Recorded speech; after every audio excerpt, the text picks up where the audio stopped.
Hello student, this is Suman Dutta. আজকে present হলাম নতুন একটা ভিডিও নিয়ে।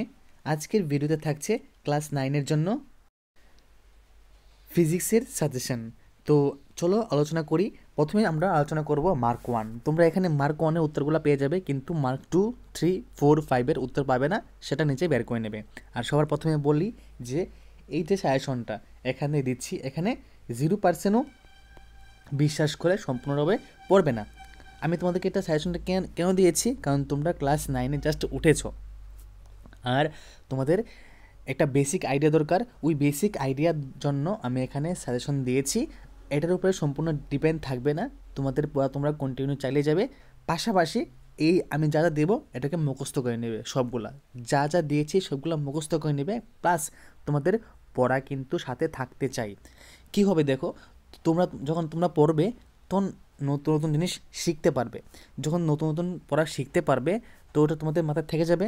আর আমার এই সাজেশনটা যখন আমি তোমাদেরকে এখন দিচ্ছি, এটা মুখস্থ করলে কি হবে, বাই চান্স যদি এখান থেকে ধরো আমি এখানে দিলাম 30টা এমসিকিউ, ঠিক আছে, 30টা এমসিকিউ থেকে তোমার যদি ফিজিক্সে শুধু আসবে 6টা, ঠিক আছে, এই 6টার থেকে যদি 3টা কমন পড়ে, মনে করবে যে এটা তোমাদের এটা পড়ে কমন হয়েছে এসেছে, আর বাকি 3টা তোমরা ওই যে নিজেদের পরিশ্রম করেছো ওইখান থেকে আসলো, ঠিক আছে। এরকম করে 2-এর মান আসছে, 4-এর মান আছে, 5-এর মান আছে। ধরো 5-এর মান এখানে আমি এখানে 4 আর 5 একসাথে দিয়েছি, মাত্র দিয়েছি এখানে কটা প্রশ্ন, 4টা প্রশ্ন দিয়েছি, ঠিক আছে। 4টা প্রশ্ন থেকে যদি একটা প্রশ্ন আসে তাহলে তোমাদের হেল্প হবে, কিন্তু সবকটা যে আসবে এরকম না। তো আমি সবাইকে আবার বলছি যে এটা পড়বে শুধুমাত্র তোমাদের এখানে কী কী সিস্টেম ওয়াইজ প্রশ্ন হতে পারে বা কীরকম প্রশ্ন হতে পারে সেরকমভাবে দিয়েছি। এটা পড়বে তোমাদের হেল্পের জন্য, কিন্তু এটার উপরে 100% ডিপেন্ড না থেকে শুধু এখানে 40% ডিপেন্ড থাকো। আমি বলবো যে এখানে 40% ডিপেন্ড থাকো, মানে 100 থেকে যদি 100তে পরীক্ষা হয় ধরো 40 নাম্বার জন্য এখানে ডিপেন্ড থাকো, আর বাকি 60 তোমাকে একা একা পরিশ্রম করতে হবে, ঠিক আছে, বোঝা গেছো? তো আবারও বলছি, রিড ওন রিক্স, ঠিক আছে, মানে তুমি তোমার নিজের রিক্সে পড়ো, আর যদি গুড লাক থাকে এখান থেকেও আসতে পারে। তো প্রথম প্রশ্ন, দ্রুতি ইজিক্যাল টু কি? দ্রুতি ইজিক্যাল টু অতিক্রান্ত দূরত্ব বাই সময়। ব্যাগ কি? ব্যাগ ইজিক্যাল টু সরণ বাই সময়। ত্বরণ ব্যাগের বৃদ্ধি বাই সময়। ব্যাগের মাত্রীয় সংকেত কত? ব্যাগের মাত্রীয় সংকেত হলো LT-1 আর ত্বরণের হলো LT-2। ব্যাগ হলো একটা ভেক্টর রাশি, সেরকমভাবে সরণও একটা ভেক্টর রাশি। সিজিএস পদ্ধতিতে সরণের একক সিএম, আর এসআই পদ্ধতিতে সরণের একক হলো এম। সরণ শূন্য হলে অতিক্রান্ত দূরত্ব শূন্য নাও হতে পারে। নির্দেশতন্ত্র দুই প্রকার, কি কি? অজড়তীয় নির্দেশতন্ত্র আর হলো জড়তীয় নির্দেশতন্ত্র।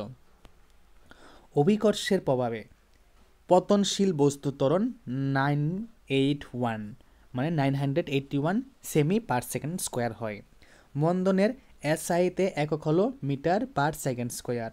বস্তুর সুষম আর অসম দুই প্রকার হতে পারে, কি? গতি। বস্তুর গতি সুষম আর অসম এই দুই প্রকার হতে পারে। সিজিএস পদ্ধতিতে বল একক কি? ডাইন। মন্দন কি? একটা ঋণাত্মক ত্বরণ, কি? ঋণাত্মক ত্বরণ। পৃথিবীর অভিকর্ষজ ত্বরণের মান কত? 9.8 m মানে মিটার পার সেকেন্ড স্কোয়ার। তারপর বস্তুর ভরই তার জেডের পরিমাণ। ক্রিয়া ও প্রতিক্রিয়া সমান ও বিপরীতমুখী। 1 গ্রাম ভার ইজিক্যাল টু 980 ডাইন। নিউটনের প্রথম সূত্র থেকে বলের সংজ্ঞা পাওয়া যায়। স্পর্শহীন বলের উদাহরণ হলো কি? চুম্বক আকর্ষণ। ঘাতের এসআই একক কি? নিউটন, কি? নিউটন। জেডের সূত্র, নিউটনের প্রথম সূত্র। নিউটনের তৃতীয় সূত্র কি? প্রত্যেক ক্রিয়ার একটি সমান ও বিপরীত প্রতিক্রিয়া আছে। বল পরিমাপের সূত্র, এফ ইজিক্যাল টু কি? এম ইন্টু এ। এখানে এফ হলো কি? বল, এম মানে কি? বস্তুর ভর, আর এ মানে কি? ত্বরণ, ঠিক আছে। তোমরা লিখতে পারো বল ইজিক্যাল টু বস্তুর ভর গুণ ত্বরণ। এসআই স্বীকৃত বলের পরম একক কি? নিউটন। সিজিএস পদ্ধতিতে ভর বেগের একক জি, সিএম, S-1 আর এসআই পদ্ধতিতে হলো kg/m(s-1). 1 নিউটন বল কত? 10⁵ ডাইন বল। 1 মেগাডাইন বল কি?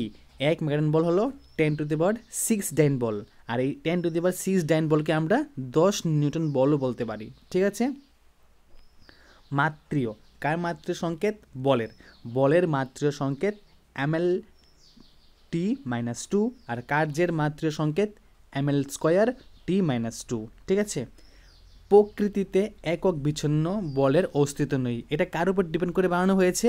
নিউটনের তৃতীয় গতিসূত্র অনুসারে। ঠিক আছে। কিসে? নিউটনের তৃতীয় গতিসূত্রের অনুসারে। ওকে, এখন এখানে যা দিচ্ছি মার্ক 2 আর মার্ক 3 এর প্রশ্ন একসাথে। আভ্যন্তরীণ ও বাহ্যিক বল কাকে বলে? নিউটনের 3টি সূত্র শিখবে, ছোটো ছোটো করে শিখবে। স্থিতিজাড্য ও গতিজাড্য সম্পর্কে লেখো। কার্যকর অপ্রতিমিত বলের শূন্য উদাহরণসহ লেখো। চলন্ত ট্রাম থেকে যখন নামবে তখন পিছের দিকে হেলে কেন নামতে হয়? ঠিক আছে। গাছের শাখাকে সবলে ঝাঁকুনি দিলে গাছের কিছু পাতা ঝরে পড়ে কেন? ব্যাখ্যা করো। রকেট মহাশূন্যে যেতে পারে কিন্তু জেট বিমান যেতে পারে না কেন? এটাও ব্যাখ্যা করো। বায়ুশূন্যে পাখি উঠতে পারে না কেন? ব্যাখ্যা করো। স্থিতি ও গতি কাকে বলে? অতিক্রান্ত দূরত্বের বৈশিষ্ট্য লেখো। সরণের বৈশিষ্ট্য লেখো। ঠিক আছে। দ্রুতি বা বেগের বেগ কাকে বলে? এদের বৈশিষ্ট্য লেখো। মোটর গাড়ি অডিওমিটারের সাহায্যে মোটর গাড়ির দূরত্ব মাপা হয়। ঠিক আছে। কি? মোটর গাড়ির অডিওমিটারের সাহায্যে মোটর গাড়ির দূরত্ব মাপা হয়। বেগের মান স্থির থাকলেও কণাতে ত্বরণ সৃষ্টি হয়। ব্যাখ্যা করো। বৃত্তীয় গতি ও ঘূর্ণন গতির মধ্যে পার্থক্য লেখো। লাস্টে একটা অঙ্ক আছে কি? একটি বস্তু 10 ms/1 বেগে গতিশীল, যদি 5 সেকেন্ডে 100 মিটার দূরত্ব অতিক্রম করে তাহলে তার ত্বরণ কত? মাস্ট বি এটা করবে। ঠিক আছে। না পারলে আমাকে বলবে। 4 আর 5 মার্ক। ঠিক আছে। একসাথে দিয়েছি। গড় বেগ কাকে বলে? ইহা ব্যাখ্যা করো। একজন কৃষক 40 সেকেন্ড সময়ে 10 মিটার বহুবিশিষ্ট বর্গাকার মাঠের সীমানা বরাবর ঘুরে এলো। 2 মিনিট 20 সেকেন্ড পরে প্রাথমিক অবস্থান থেকে কৃষকের সরণের মান কত হবে? প্রযুক্ত বল ত্বরণের কারণ ব্যাখ্যা করো। যখন বায়ুবর্তী বেলুন থাকে, বায়ুবর্তী যখন বেলুন থাকে সেখান থেকে যদি হাওয়া যদি বেরিয়ে আসে তাহলে বেলুনটি গতিশীল হয়। এই সম্পর্কে তোমরা কি বুঝতে পারবো? তোমার ধারণা কি? এটা ব্যাখ্যা করো। ঠিক আছে। তো এই হলো তোমাদের আজকে ফিজিক্স থেকে গুরুত্বপূর্ণ কিছু প্রশ্ন আর সাজেশন। তো আমি আবারও বলবো, এটার উপর শুধুমাত্র 40% ডিপেন্ড থাকবে, আর বাকি 60% তোমরা নিজেদের পড়ার উপর ডিপেন্ড থাকবে। ঠিক আছে। আর যদি গুড লাক হয় তাহলে দেখবে এখান থেকে সব কিছু চলে আসছে। তো যদি আজকের ভিডিও তোমাদের কাছে ভালো লাগে থাকে অবশ্যই ভিডিওটা সবার সাথে শেয়ার করো।